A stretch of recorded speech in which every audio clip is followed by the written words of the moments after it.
On today's show, the Ottawa Senators must acquire a defenseman this offseason. We'll look at some options of who that should be. And we continue our season in review with 3 depth defensemen. This is Brady Kachuk, and you're listening to the Locked On Senators podcast. Your Locked On Senators, your daily podcast on the Ottawa Senators. Part of the Locked On Podcast Network, your team every day. Welcome. You are locked on to the Ottawa Senators, the only daily podcast covering the Sens on the outskirts of enemy territory. I'm Ross Levitan, alongside Brandon Piller up in the Blue Mountains. Today is Wednesday, May 14th, and Pillsy, I had to wash my hands after looking at the UFA defenseman list because that is bleak. Yeah, there's not a lot of options, honestly, for kind of all free agents, Ross. It seems like this is a dry free agent period. The pending guys that could go to the market, there's like a handful at the top that are good, and then a lot of kind of a big drop off after that. I'll say that. Like we talked about how goalies, there's not a lot of options. We had 2 big names for forwards yesterday, but we did some digging and searching in the pending UFA stock today for depth defensemen, and probably only 1 or 2, maybe 3 guys that I think would even make sense for the Sens. And looking ahead to later on in the show, where we'll get into the development from a pair of young defensemen on the Ottawa Senators in Tyler Kleven and Nikolas Matinpalo, we did on our top priorities list key in that a right shot defenseman preferably, but a defenseman has to be acquired this offseason. So with that said, are there any names of the UFAs that you were able to dig up that you would have interest in at the right price? Or is this going to have to be a situation like last year where Ottawa said, nope, we're good with the prices for those UFA defensemen. We're going to go to the trade market instead. One guy that I saw for UFAs, Ross, that interests me was Dante Fabbro. This is a right shot defenseman, 6 feet, 190 pounds, 26 years old. Had spent his career with the Nashville Predators till, I believe, Columbus picked him off waivers this year, right? Yeah, it was a situation where it felt like it was boiling over in Nashville for so long. Like he was in every trade rumor. And then finally in November, they're like, you know what, let's cut our losses. And he actually played really well in Columbus. He had back-to-back goals to end the season, and he had 26 points in 68 games total. And all 26 came in the 62 games with the Columbus Blue Jackets. Not only that, Pillsy, this guy was plus 23 on a team that didn't make the playoffs. Yeah, perfect example of a guy that just needed a change of scenery, right? And Nashville is a factory for producing and developing young defensemen. Now, usually they have great asset management and they flip those guys for other needs on their team, but I guess they just weren't able to figure something out with Dante Fabbro, and Columbus gets a really good player there. I'll be interested to see if they try to bring him back because obviously he had a lot of success there. Another thing too, Ross, is this guy's got playoff experience. Like he's been with Nashville his whole career. He's got 17 games in the playoffs. Mind you, only 1 assist, but that's a guy that I could see the Sens targeting, being like, hey, we can have you playing on the bottom pair comfortably with Tyler Kleven, or if we can try you out with Thomas Chabot on that second pair. And I think he's someone that, again, a change of scenery, if he doesn't end up signing back with Columbus, he could really thrive in a new spot. And that's a guy that I think, as far as UFA defenseman goes, Ross, he's probably top on my list. Well, you could say that in Nashville, he was overpaid in terms of his role and how much he was contributing. But then now he's probably looking for a raise. So he made $2.5 million on his last contract. And with the lack of defensemen, especially on the right side, I just don't know if the Sens are going to be able to afford him. Yeah, it's fair. And there's probably going to be a bidding war there. But I wonder, Ross, if him and his agent kind of look at things and are like, hey, we know this is a year we got to really focus in on getting a good contract. I wonder if they try to go 1 year big money or try to get some security and, get 3-4 year deal done. And that brings down the AAV. Remains to be seen. Maybe give him a no move clause so he doesn't end up on waivers again. He's probably already been scared straight on that because you don't see too many $2.5 million players on waivers. But I mean, it worked out for him, Ross. Sure did. Yeah. Yeah, and we know that Columbus has a number of young defensemen that they've drafted and developed themselves that are going to get a bigger and larger opportunity at the NHL level. They're also a little bit handcuffed, stop me if you've heard this before, by Eric Gobranson's contract. He's making $4 million next season. The Blue Jackets, though, they have plenty of room to sign him at $18.2 million so far, and they only have 4 defensemen signed, one of them on an entry-level deal, but we expect that in Matejchuk to make that team. So it'll be really fascinating to see with Dante Fabbro. My gut is that he ends up signing a pretty respectable contract with Columbus. I mean, the numbers show that, but we can hope and dream that he comes to Ottawa. It is the profile that the Senators are looking for, a steady, puck-moving, right-shot defenseman that can play well at 5-on-5 and get the puck into the hands of Ottawa's high-flying forwards. Yeah, so we'll see what happens with Fabbro. Another guy I looked at, and this is a guy I've liked for a bunch of years, Ross. Should be worth noting on Dante Fabbro, college teammate of Brady Tkachuk at Boston University. There you go. Maybe Brady convinces him to get it going again.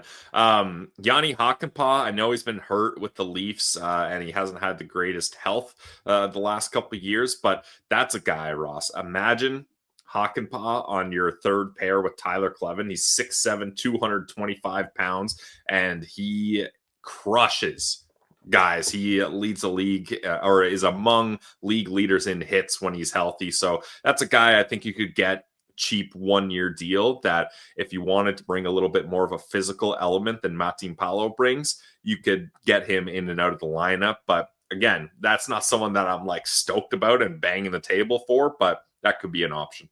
Yeah, I like that call as well. My eye was immediately turned to a player that's caught my attention this Stanley Cup playoffs, and that's a left shot defenseman. So not ideal. Both of your guys are right shot, and I think that is the area of most need for the Senators on the blue line. But a guy, and maybe he can play the offside as well, as Hayden Fleury, who's been playing with the Winnipeg Jets so far this postseason, and he's been around the NHL for a long time. He was a high pick, actually, in his draft year, too. He went 7th overall in the 2014 draft. Don't look at who went with the next 2 picks.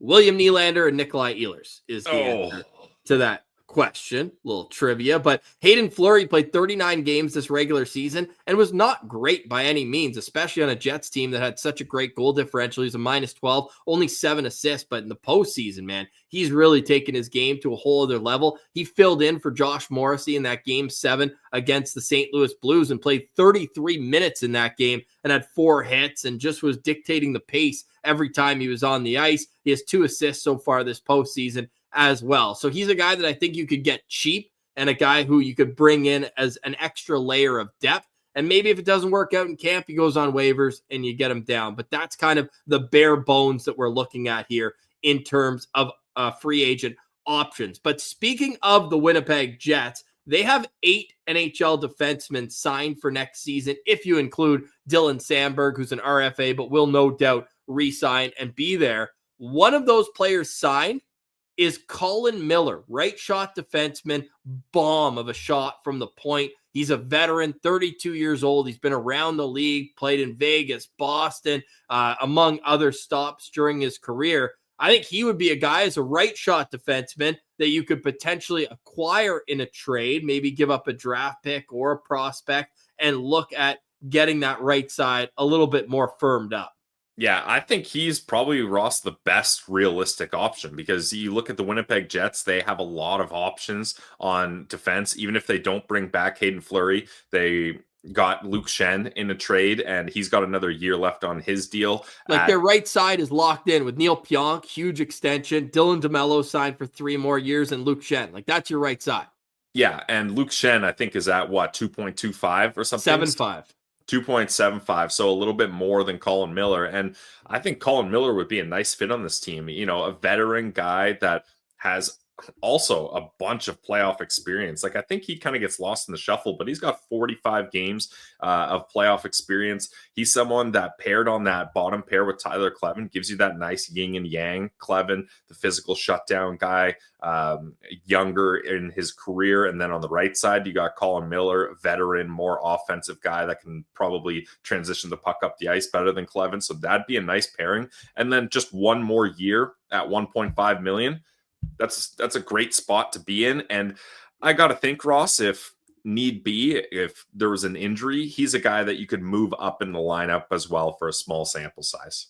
I would even say, like, I'm not saying overpay like crazy, but I would pay a little above whatever market value would be just to get the cost certainty of $1.5 million of a guy that you can trust to play night in and night out at the NHL level. He played 60 games this past season for Winnipeg, at 15 points during that, was a plus player all around the ice. So I love the thought of Colin Miller becoming an Ottawa Senator. Like, I don't know what the cost would be, but whatever it is, I'd be interested in chatting with Kevin Cheveldayoff if I'm Steve Staios to try to make that happen. The other name that comes up is Rasmus Andersson. I don't think we have to spend too long about this for two reasons. One, you're walking him right to unrestricted free agency after he finishes the final year of this contract that pays him $4.55. And number two, if you're Craig Conroy and the Calgary Flames, who are in a rebuild but wanting to get better, you know they're going to be asking for Shane Pinto or Ridley Gregg. Yeah, definitely. And Ross, like, this is not the type of defenseman I think Ottawa needs to acquire. Like, this is a top pair defenseman, in my opinion, a guy that puts up a lot of points. Like, look at his point totals last couple of years, 50, 49, 39. And then this year, a bit of a drop off of 31. So first off, each year it's been going down and has been playing similar games, 82, 79, 78, 81. So at least the health isn't an issue. But Ross, I'm looking at a math guy here, 19-point drop off from the year 2021-22, and he was a plus 30 that year. So 19 less points and was a plus 30. He finished minus 38 this year. So right. But he was the guy, he's like the answer to my trivia question. Remember, I keep saying Sanderson had the second worst on-ice shooting percentage. He was dead last. But, I mean, Ross, Sanderson was a minus 14. We're talking about a minus 38 on a decent team, too. Like, if Calgary was at the bottom of the league, that'd be one thing. But they were pushing for a playoff spot late in the year there. So that's a 68 difference in his plus minus from those years. So, I don't know. I know Sens fans are excited about it, and it's intriguing for sure. But for me, that's not a guy I'm even remotely interested in, Ross. Based on what the cost is, based on how his career is trending, I think I can officially say I'm out on Rasmus Andersson. Yeah, Rasmus Andersson, and get this, at 5-on-5, he had a .915 on-ice save percentage. But the shooting percentage was 5.6. Sanderson was second last at 6.3. So he was the beneficiary of some very bad luck. And since we mentioned Calgary, if you want to get wild and you want to make a blockbuster trade with a Drake Batherson or a Pinto, like a guy you don't want to trade, Mackenzie Weegar has to be an Ottawa Senator. Bring him home. Yeah, I mean, I'm a big Mackenzie Weegar fan, but yeah, I don't know how you get that done. No, I mean, he signed for 5 more years as well. It's $6.25 million. But he would be a dream acquisition. And then you've got $20 million more, $22 million tied up in 3 defensemen. Yeah. Which isn't terrible, but that's a good chunk of change. Yeah, it's a lot less than what Chychrun would have been commanding, and one of the reasons why they had to move on from him. One thing to note about Mackenzie Weegar, though, is even though he plays left side, typically with Calgary, he is a right shot defenseman. So there is that going for him. We've got 2 right shot defensemen and a lefty to discuss. Tyler Kleven, Nikolas Matinpalo, and Travis Hamonic. Their season in reviews are next. You're listening to Locked On Senators, your team every day. Today's episode is brought to you by our friends over at Wonderful Pistachios. Are you guys looking for a snack that's both delicious and nutritious? Well, crack into a good source of protein with Wonderful Pistachios. Pistachios are one of the highest protein nuts. Each 1 ounce serving has 6 grams of protein, giving you over 10% of your daily value. Plus, they're packed with fiber and better for you unsaturated fats to help keep you feeling fuller longer. Pistachio Pillsy here. You guys know my favorite flavor is the salt and pepper, the light purple bag, and Ross likes the lightly salted. And if you don't want to deal with the shells, though, get the no shells variety, the perfect grab and go snack for those busy days. Whether you're snacking at your desk during the podcast, on a road trip to Ottawa, or you just need a quick protein boost, they're always a great go-to snack option. So get snacking and get cracking with the snack that packs the protein punch. Visit wonderfulpistachios.com to learn more. Today's episode is also brought to you by our great friends at the GLEBE Central Pub. We love the GLEBE Central Pub, and the Stanley Cup playoffs are in full swing. If you're looking for a place that lives and breathes hockey, GLEBE Central Pub's the spot for you. Right in the heart of the Glebe, just steps from Lansdowne. It's the perfect place to catch every game, every night, with great food and great drinks and even better company. The GCP is about more than just catching the game, too. There's something happening almost every day of the week to appeal to every taste. Start your week with wing night every Monday, all day and all night. Trivia night goes Tuesday, so bring your crew and put your knowledge to the test. Wednesday's open mic night, whether you play, sing, or just want to kick back and listen. It's a great way to celebrate Hump Day. Thursday, we got cheap tacos, of course. Saturday night, live music with no cover ever. And hey, we're counting down the days of CFL Season 2, and the Glebe Central Pub will be the place to be when the Red Blacks kick off things in June. And of course, PWHL, the Ottawa Charge, they're buzzing at home. Go catch the game. Creature was at the GCP last night, sent me a photo, said he had a great time. So whether it's playoff hockey, live music, or just a night out with friends, make Glebe Central Pub your home base because, as you know, the vibes are free at the GCP.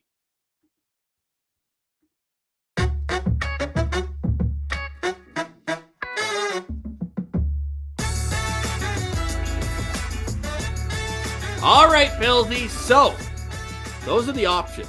And there could be more to acquire a defenseman for the Ottawa Senators. Let us know in the comments if there are any names that catch your attention and that the Sens should be targeting. We also asked on Twitter at Sens Central who it should be. So go have your say there, and you can check out all the other great responses and the horrible one. I see you, Tyler Ray, at Defense Minister, mentioning Cody Ceci, who is an unrestricted free agent. Okay, back to our season in reviews.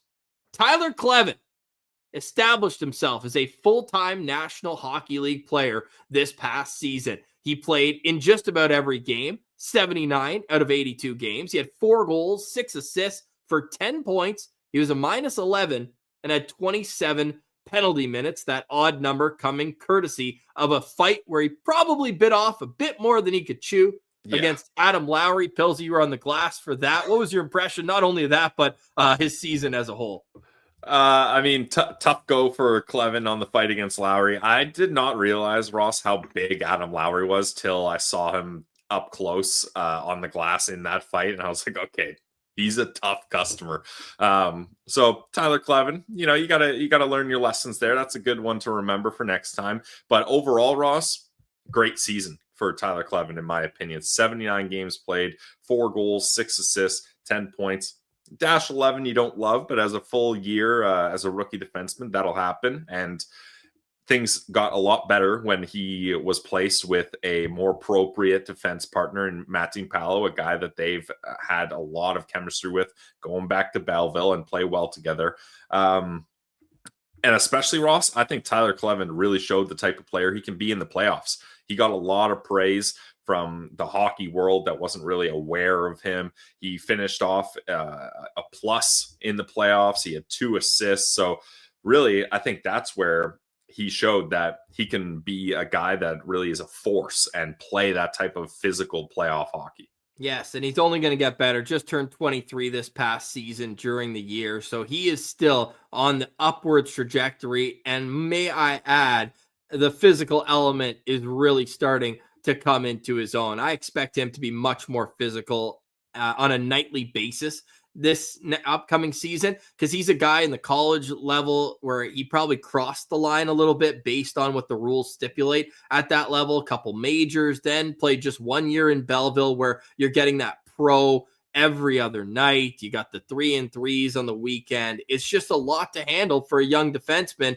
And then you take the next step right away where you're all of a sudden in the National Hockey League. So I think it's been a bit of a whirlwind couple of years for Tyler Kleven. And I think now that he's going to be able to play in the same spot and know he's an NHLer, I think now you'll see the physicality really start to ramp up on a nightly basis, because there were obviously flashes of it, but it felt like it was not every single night. So that's what my goal is for Tyler Kleven next season. The points for him are a bonus, and we did see him look more comfortable carrying the puck as the season went on. Had a couple of those one-timers that he's got a hard shot. There's no question about that. So he's starting to use it and be comfortable doing that a little bit more. But at the end of the day, it's going to be on him to be able to start the season the way he ended this one. He needs a big summer, and he's a guy that I hope comes to Ottawa. I know he trained with Tony Greco in the past. I'd love to see him just come into camp as an absolute mutant, know that his role is going to be behind Sanderson and Chabot.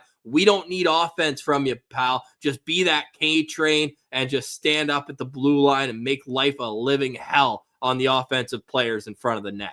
Yeah, and I think too, Ross, for young defensemen that play that physical style game, I think there's a feeling out process in the NHL when you have to learn when to pick your spots to be physical. Because the last thing you want to do, Ross, is go for a big open ice hit, and either you miss the guy or you don't get all of him, or maybe let's say you do get him a nice clean hit. But sometimes that can put yourself out of the play. And sure, it looks great on a highlight reel, but then the puck gets scooped up and you're not a part of the play, and now it's an odd man rush the other way. So I think he's just kind of feeling out when he can make those big hits in the NHL and when he needs to play it safe or just just finish his check and not have it be like an emphatic hit or anything like that. But yeah, 23 years old, his first full season in the NHL. There's still a lot more good things to come for Tyler Kleven.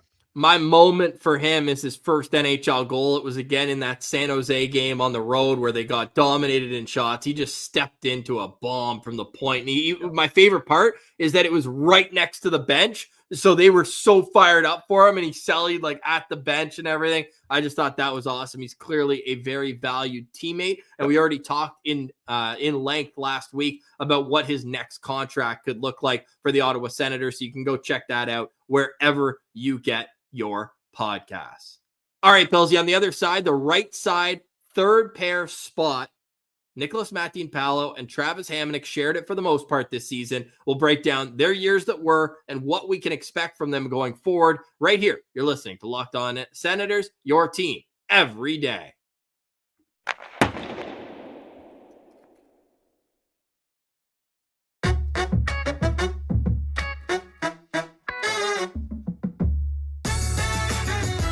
All right, Pilsy.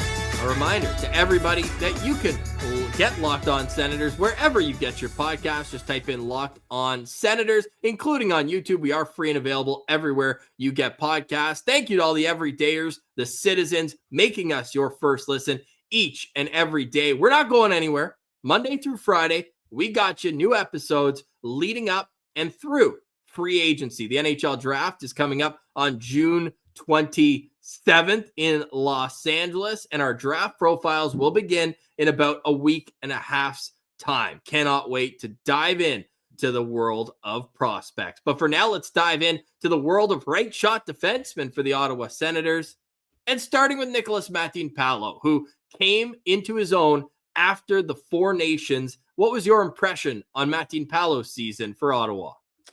I thought he played his role really well, Ross, and I think it's really good for him that he had the experience to play with Tyler Kleven in Belleville. I think that made him a valuable asset, and kudos to him and the Senators for mutually agreeing to bring him back, because part of me thought, Ross, Matinpalo comes over from Finland where he's playing in Liga, and he didn't really get his opportunities in the NHL, and I thought, all right, maybe he tried it.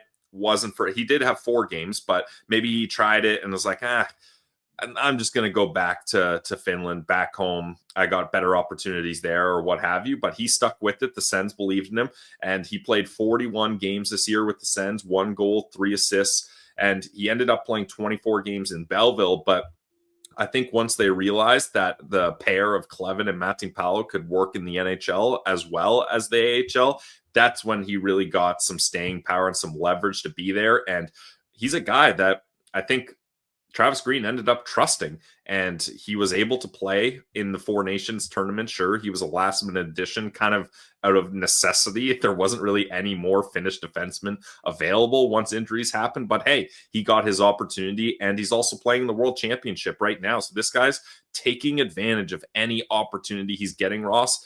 And we talked about it first segment. Not a lot of options, slim pickings when it comes to free agents as far as depth right shot defensemen go. So great job by Steve Stais. Just quick, tidy piece of business. Season's over. Let's not mess around. Let's get this deal done. $100,000 raise for Matinpalo, 2 years, some security, some stability. Great deal all around.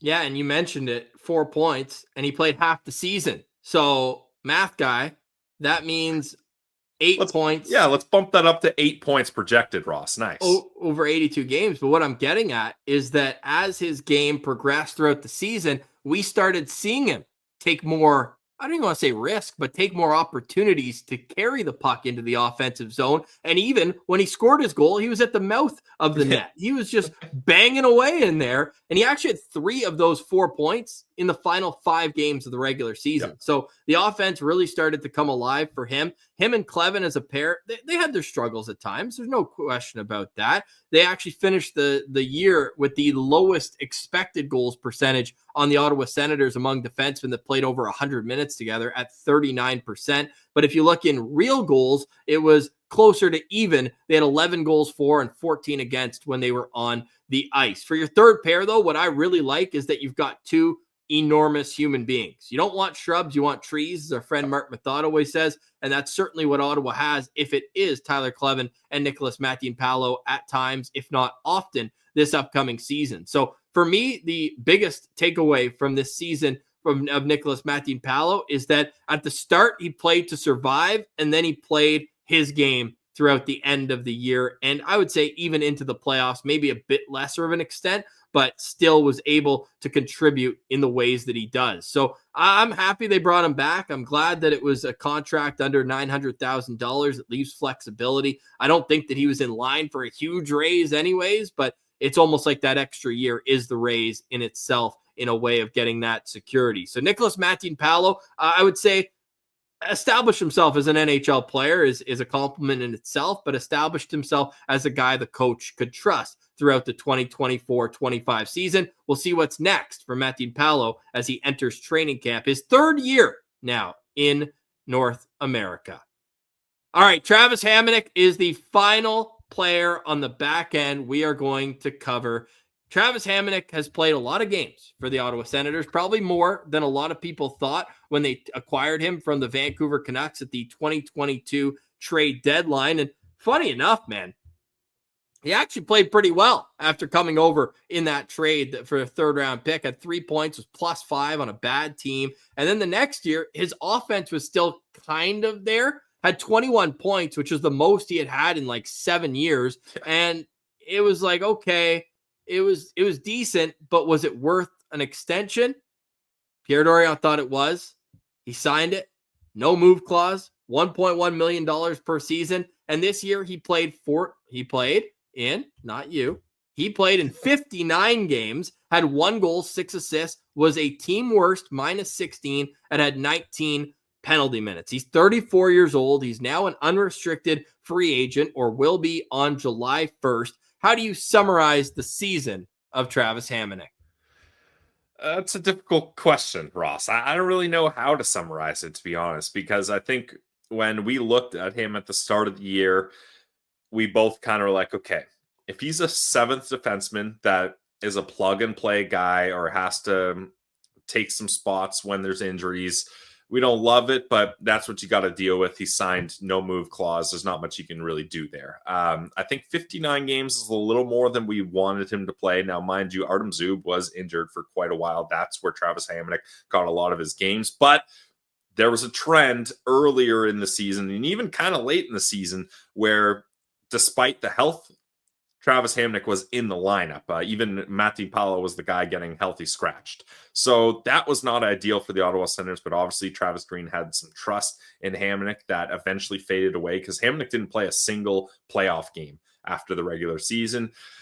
I think the writing's on the wall for Travis Hamonic and the Ottawa Senators. nothing, no animosity or anything. He was a good soldier when he was here. He earned his contract, like you mentioned. He had a decent year before, probably the no move clause a little more than he earned, but that's a good job by his agent getting that done.